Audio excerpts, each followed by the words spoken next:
So there we go. All right, so this is an equilibrium problem, okay? This thing's in equilibrium. It's just a force system. Let's kind of work through this a little bit. So how about getting the coordinate of the point at the end of F1? So what's the coordinate at the end of that F1 vector? And then once you've got that, turn that into a force vector, if you would. This is a simpler example because it starts at the origin.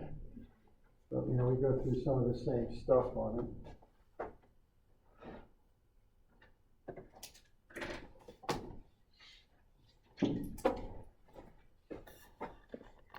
Okay, so you want to start with that coordinate and then kind of walk it on through there. So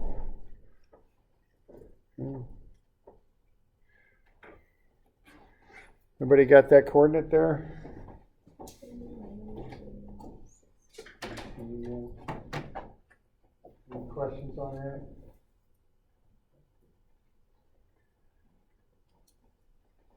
Okay, so we'll start there. Once you've got that, how about getting that into a force vector? So turn F1 into a force vector. You've got the coordinate there, so hopefully we can kind of walk on through that. Once you've got the coordinate, turn that into a vector. Once it's a vector, find the unit vector and factor it up by the 4,000 Newton force. So let me see if we can't do that.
You all get into that force okay? Okay. You got any questions on that? Working through that? This one's a little simpler because it starts at the origin. You don't have to subtract the two position vectors. You get the vector in between because one of them is 0, 0, 0. So, all right. So we're kind of walking through it like that. We doing all right? I mean, we get the coordinate. We find the square root of sum of the squares, get the magnitude, divide through by that, get the unit vector, and multiply that up by 4,000. Okay, we good? We got any questions?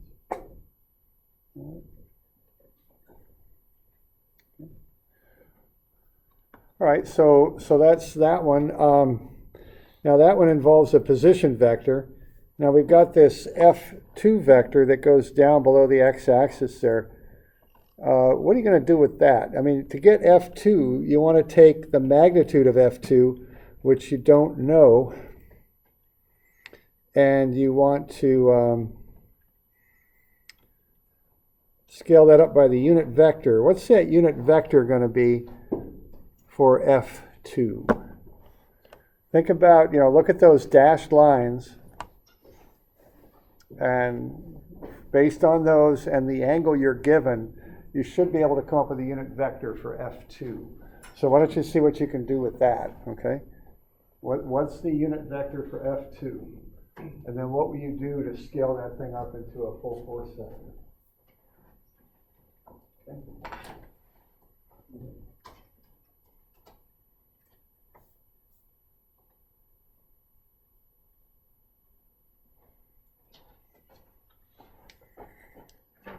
So what I'm asking you on this is, what is UF2? And then what's F2? Okay.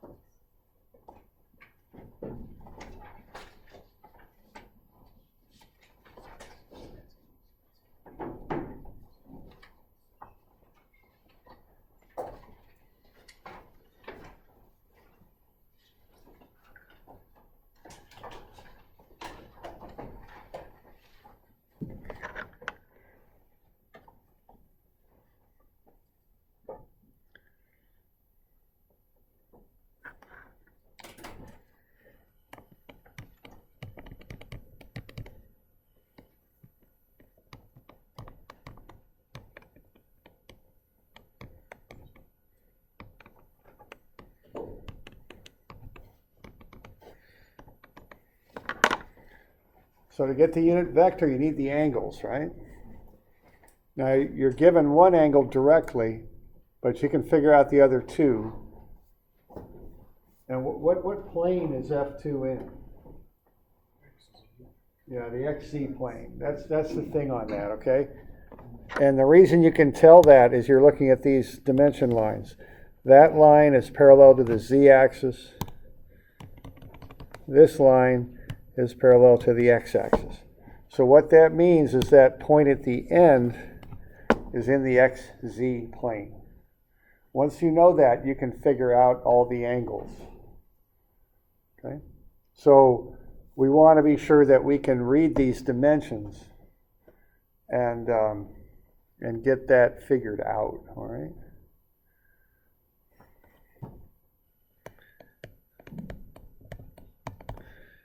So what do we got there? We got cosine 27i, correct?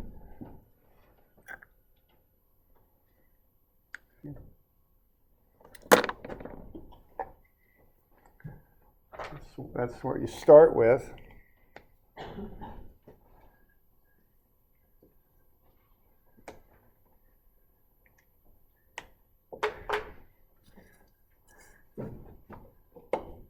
Okay, now what's going on there for the next angle is F2 is in the XZ plane, right?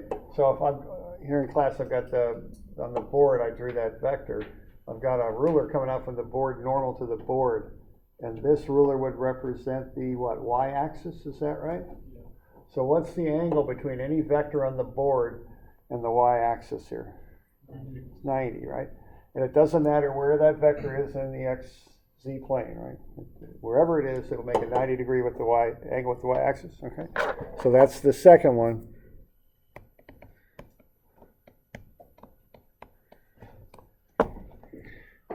Okay, and then what's the third one going to be?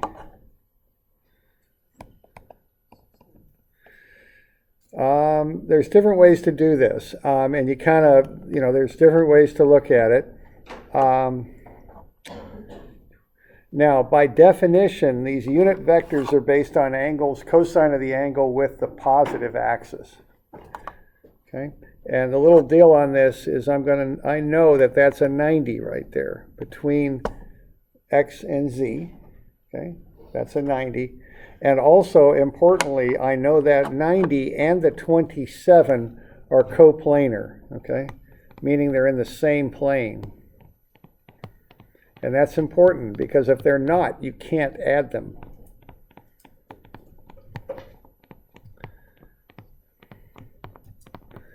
And I think the kind of technical term for that is coplanar.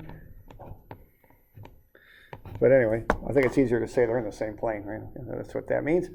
Now, if that's the case, you can add them up, okay? If it's not, you can't. You can't take two angles that are on different planes and add them. It doesn't mean anything if you add them up arithmetically. But being as they are, you can. And so you're going to get 117 out of that. Now, I thought I heard somebody say 63, which, now what that is the angle with the negative z-axis, right? So what do you got to do to that? If you can use 63, it's fine, to do that. But what do you got to throw in front of that there? It's got to be a negative, okay? You got to pick that up. And the other thing you got to realize, we all make our little mathematical errors, or I do anyway. The negative of cosine 63 is not equal to the cosine of negative 63. Those are different things, okay? So keep that straight. If you're going to use 63, the negative sign belongs out in front, not in the angle, out in front, okay? All right, so now we can generate a unit vector for F2.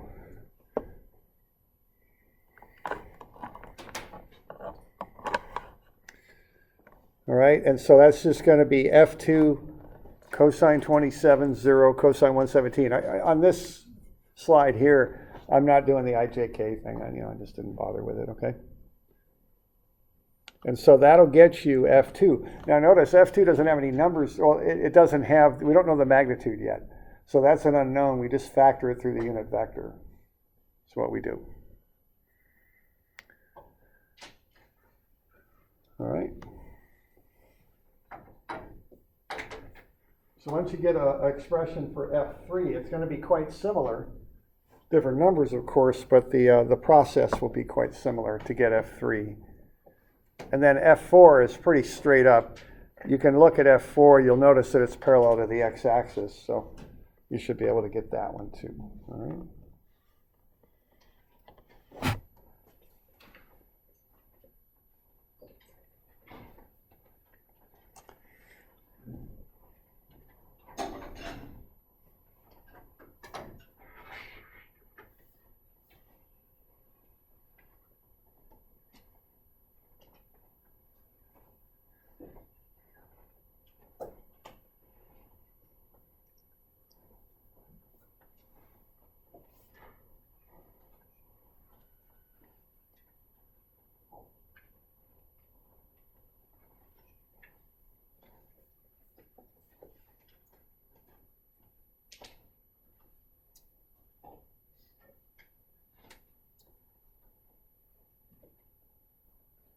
So get a unit vector going for F3 and then just factor the unknown F3 right through it. And you'll just get the different components of the unknown vector. You don't have a number for that. Okay, there's no number for F3 yet. We don't know it yet. But we can factor that magnitude through the unit vector.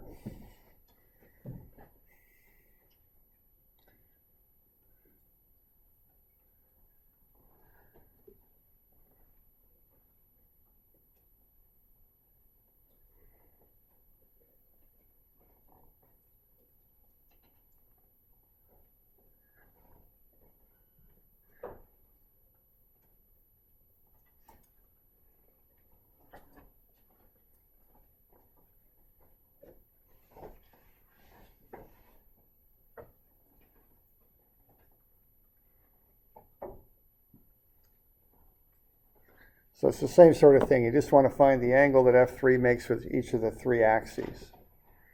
And it's a vector in a standard plane, so just get that one figured out and get those angles worked out. Okay? And then what you're going to get now is you've got expressions for all the vectors. You got three unknowns, F2, 3, and 4. And you got three equations, x, y, and z. Okay? You should be able to work through that one.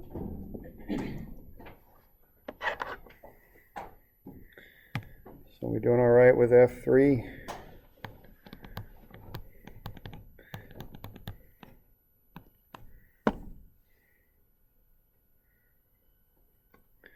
So angle with the x-axis. It's a 90, right? And the y-axis. And then z. 128. You can use 52, but you need that negative out in front if you'd use that, all right? Okay? And then we can factor F3 through that vector. That's what you can do. And get that.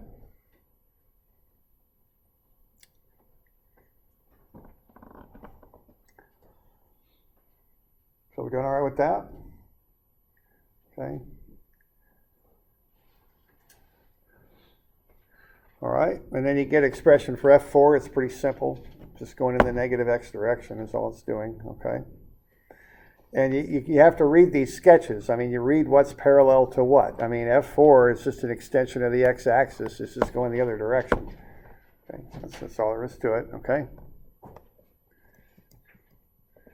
All right, so you get those expressions, and then what I do, I just put everything in a matrix. And I put the forces in columns. The rows then just generate my x, y, and z equations. And when I see a 3D problem, a point equilibrium problem like this, I just start thinking this way. I don't want to just kind of run through it in a more, I don't know, informal fashion like I do 2D equilibrium. It's too much going on. It's just simpler, more consistent to do it this way. Okay. Now you need to fill in the F3 column, and then you can work through the solution on that. Now when you do that, you can do a full-blown matrix solution if you want, but normally speaking on the stuff I'll give you, you don't need to do all that. You don't need to do the whole matrix type solution. They're just a system of equations is how I think about that. I think on this particular one, I think you probably want to start with the y equation, I think, to solve this thing out. And with the y equation, you can solve for F3, and then you can use the probably the z equation and solve for F2, and then the x equation and solve for F4. So you kind of go through in that order and solve it out. Okay. So I just kind of put the thing in a matrix with the columns. The rows then I just label x, y, and z. And really kind of what's going on here is then you're going to go sum of f for each of these rows here. And then the sum of them is 0. I kind of put the plus signs in there, to make it into an equation. Then I've got a series of equations I can solve out.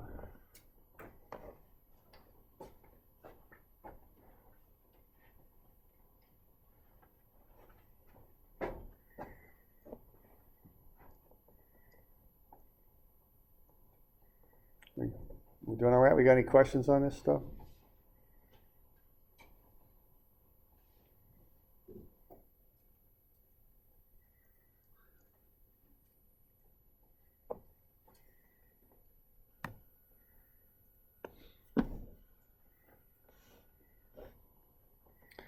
Yeah, so I'd start with the y equation. That'll get you F3, which is 2175. The z equation will get you F2, which is 4603. And the x equation will get you F4, which is 5244.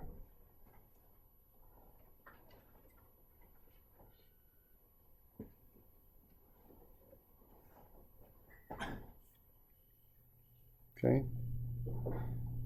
So that's the usual whoops, that's a little too small in it. Usual approach on this stuff to work through it in that fashion.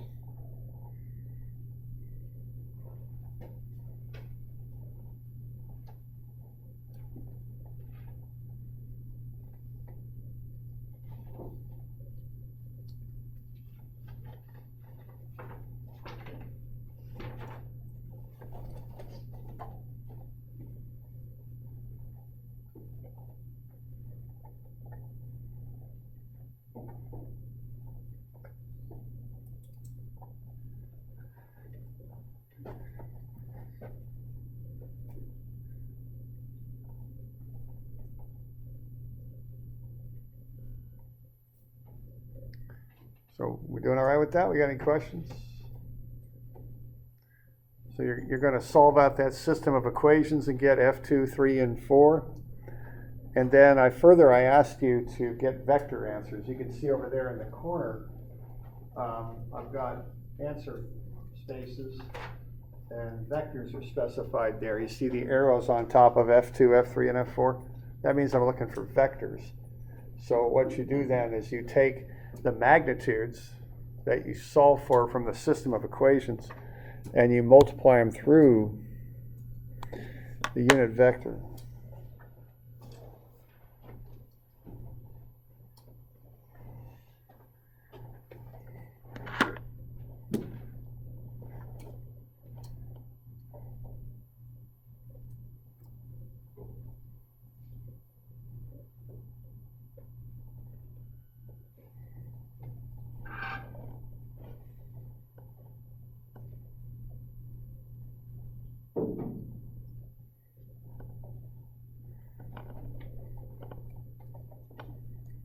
Okay.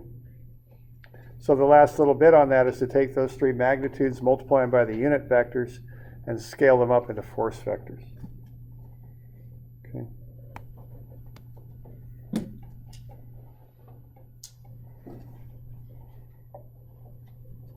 And that's how you would finish that thing off.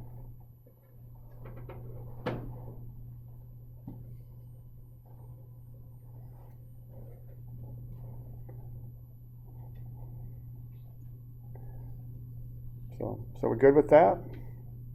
Okay. That's the process for equilibrium. And this 3D stuff, as I've said, a lot of times it's processes, you know. That's how I think about it. And so if you got a 3D point equilibrium problem, you want to get everything in vectors, put the vectors in columns, the rows are then x, y, and z, and that's a system of equations that hopefully you can solve out, okay?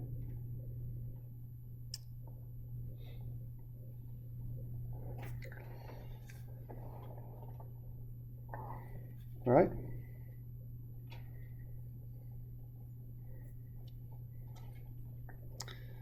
Okay, so that's a good bit on forces, okay? And what forces are pushes and pulls. And they're very fundamental to when we design things, you know. We want to know the forces acting on them quite often. But there's another thing we look at too, and that has different names for it. It's a twisting action, okay? Moments, okay? Another term for that are torques, something like that. So what you see there is a motor sitting on a pump, and then you've got a belt connecting the two. So the motor is going to generate a moment or a torque, and that'll be used to turn the pump down below. Okay? So this is something else that we want to have a look at. I'm on page 260 is where I'm at. Okay. So let's say we want to get the cap off of a jar, okay? You have to apply a moment to that to take it off, okay? So that's a twisting action. It's a twist or a torque about an axis. So the axis that you work with is the one about which you're spinning. Or the axis is normal to the plane of the moment. So the axis in the bottom sketch should be right there. And you're applying a twist around that. Okay. Now there's different ways to do that. One way to do it is just to grab the cap and twist it. That's what I call a pure moment. I'm not pushing the cap to the left or to the right or anything like that. I'm just twisting it. But perhaps the more common way to do it is to take a force and to offset the force from the axis. So in this photo here, the axis is coming out of the page, and the force and the offset distance are in the page. Okay?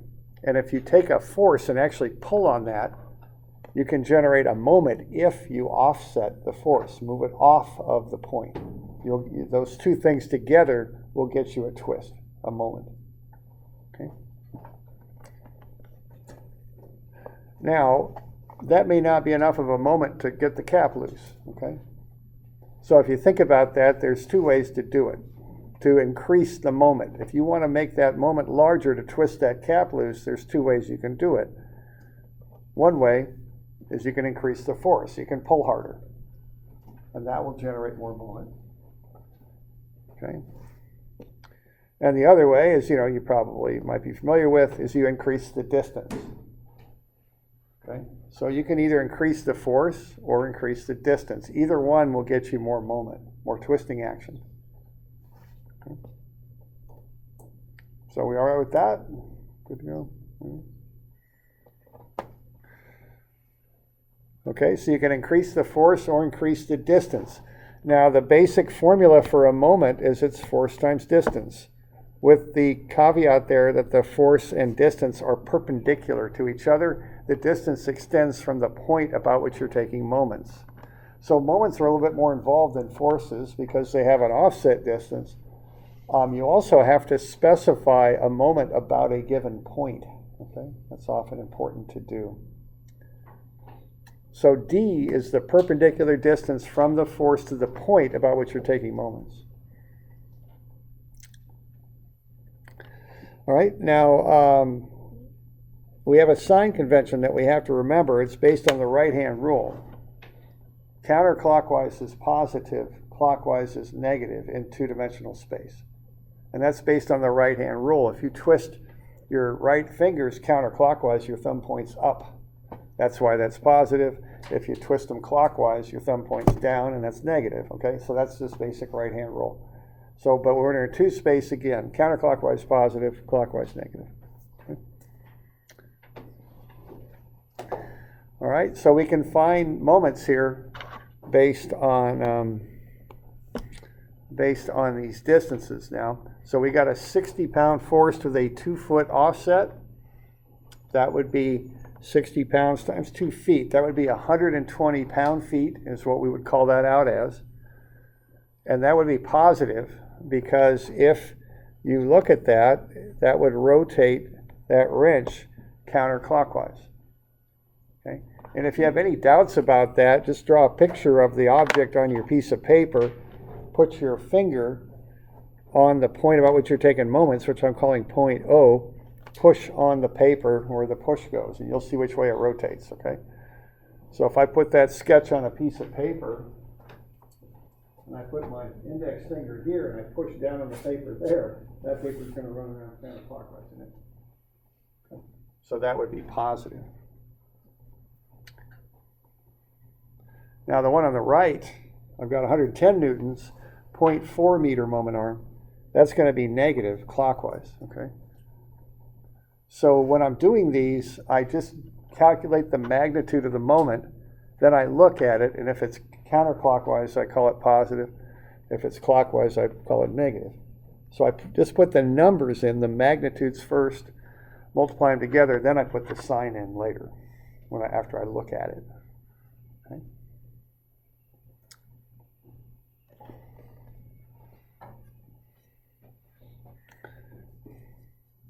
Okay, so if you hold a pencil or something and push on it, you'll feel that torque over here in this hand. I can feel that twisting. That's what we're talking about, this action.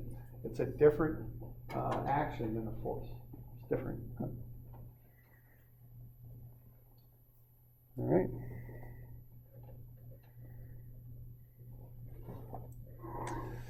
Okay, now we got a couple little rules here when we do this, and they're shown on page 260. Okay. Can you come back to those lines up? You said negative 44 newton meter, right? Right, correct. But then equals positive. Yeah, okay, thanks. Now, there's two ways to specify a moment, at least in this class. I mean, the way I do things.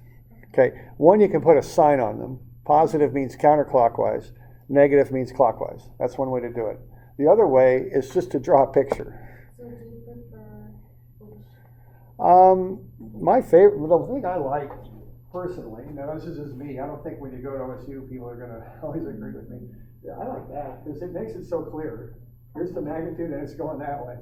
And whatever sign convention you use, it doesn't make any difference. I mean, you're telling it what it's doing. I kind of like that myself because it's so clear. But I don't care. I mean, it's not a big issue to me either way. You can do it. Okay.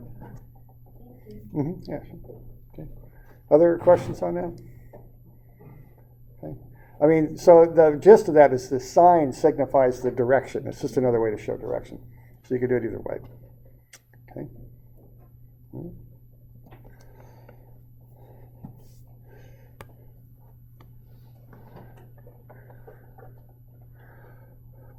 Okay, first thing is transmissibility of a force. Because when we're working, and we start looking at things, sometimes the force is applied somewhere a little differently where we want to do the calculation from, okay? And like here's a plate, and let's say we want to know the moment about A, and let's say that force is offset 1 meter from the edge and is applied at the top of the plate, okay? Now, I don't want to have to find this distance here. One is it might be kind of hard to calculate, and the other is it's not perpendicular to the force. See, that distance there is not the one I want. The distance I want is the distance that's perpendicular to the force. So what you can do, you can put the force anywhere you want on what I call its line of action, where it acts. Okay, and where you want to measure that distance to is where it's perpendicular to the line of action of the force. So I want that distance right there. Okay, and what that is 3 meters. And that's called transmissibility of a force. When computing moments, a force can be said to act anywhere along its line of action. That's what that means. So you can put that force anywhere in that green line you want when you want to calculate the moment. And probably where you're going to want to put it is down on that lower edge because that's the perpendicular distance. See, that's what you want. Okay? So you always want the perpendicular distance, and you can move the force anywhere along this line of action you want to get that perpendicular distance. All right, so what's the moment about A going to be on that one? What do we got?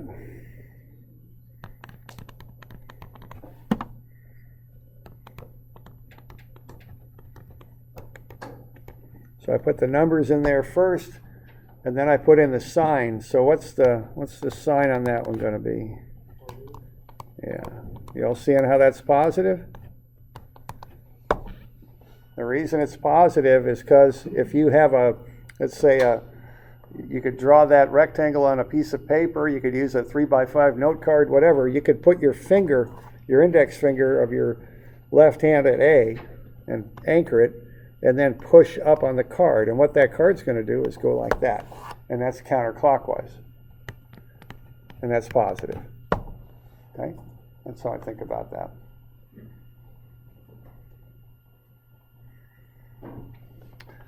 So that's one of the ideas when you're calculating moments that we use. Again, it has kind of this fancy name, but let's not worry about the fancy name. Let's look more at what it says, okay? So you want the perpendicular distance. You can put that force anywhere along its line of action to get it.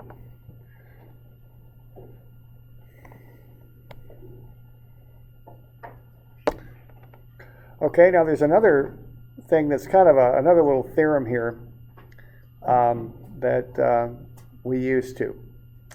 And this comes from France. And I don't speak French very well, but I actually had a student who was French, and I asked her, and she kind of, so Verion, I think. Anybody speak French? Is that okay? The accent on that language, I never quite could get. Okay, Verion, something like that. Verion's theorem. Okay?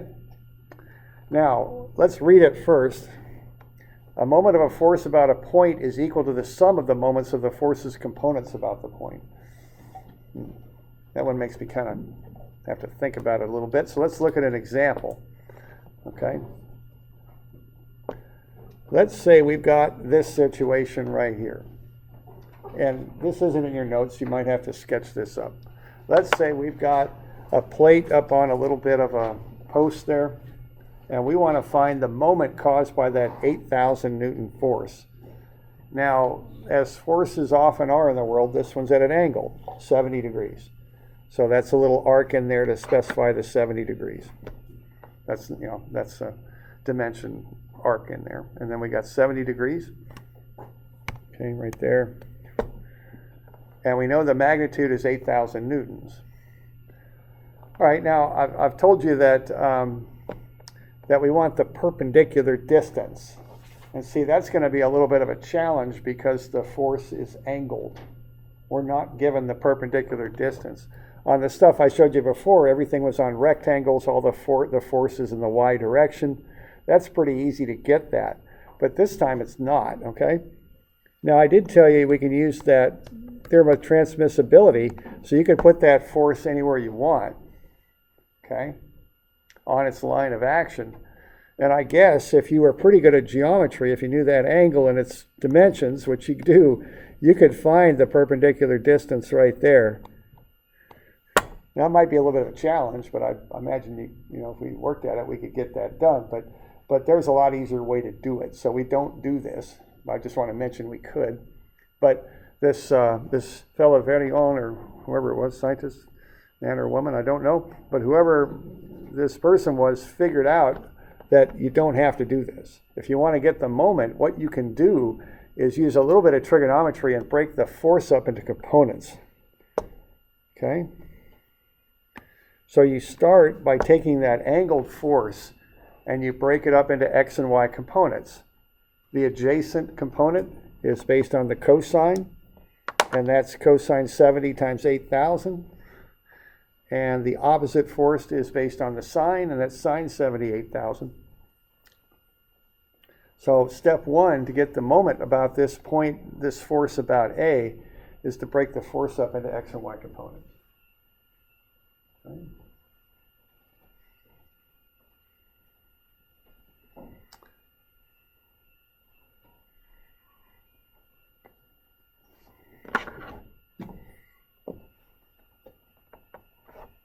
So that's step one.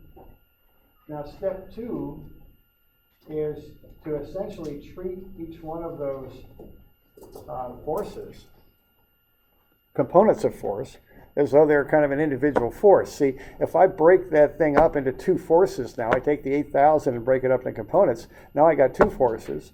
But the good thing about this is they're in the x and y directions.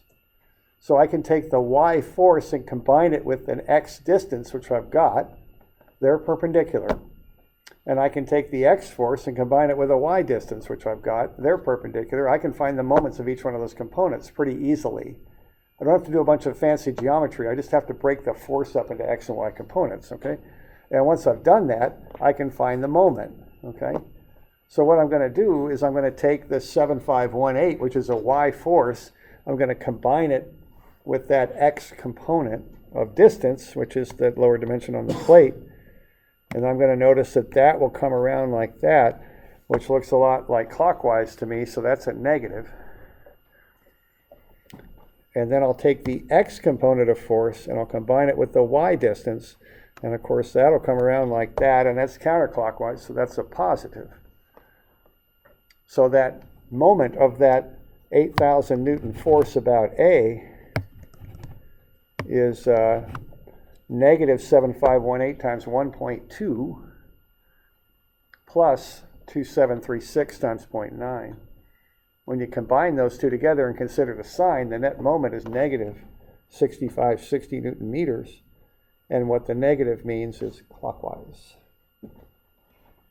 So if this were something that you were designing and you had to design that connection right there, that connection is going to have to hold up under 6,560 Newton meters of torque, of moment. That's what's going to be acting there, okay? As well as some other things, but as far as the moment, that's what would act there.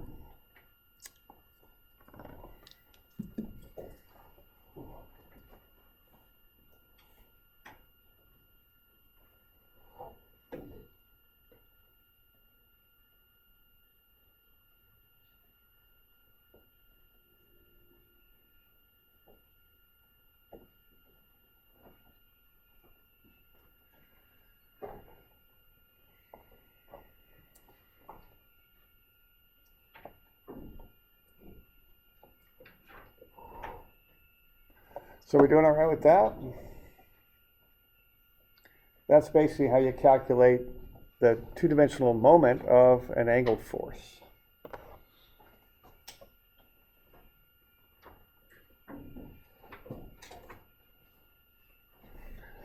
All right, now we'll cover a good bit on this. We've got a few more of these to knock through and to do. We'll start with just this basics of 2D here. What are we doing? Okay.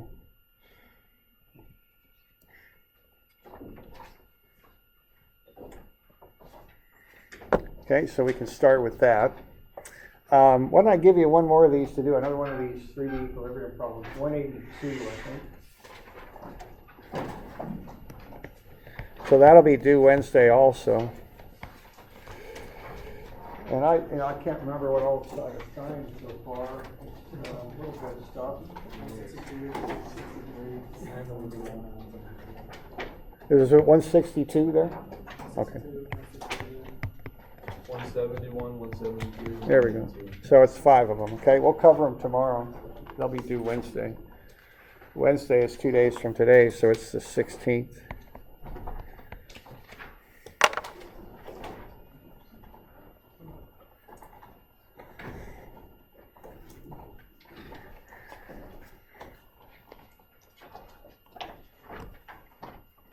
Okay.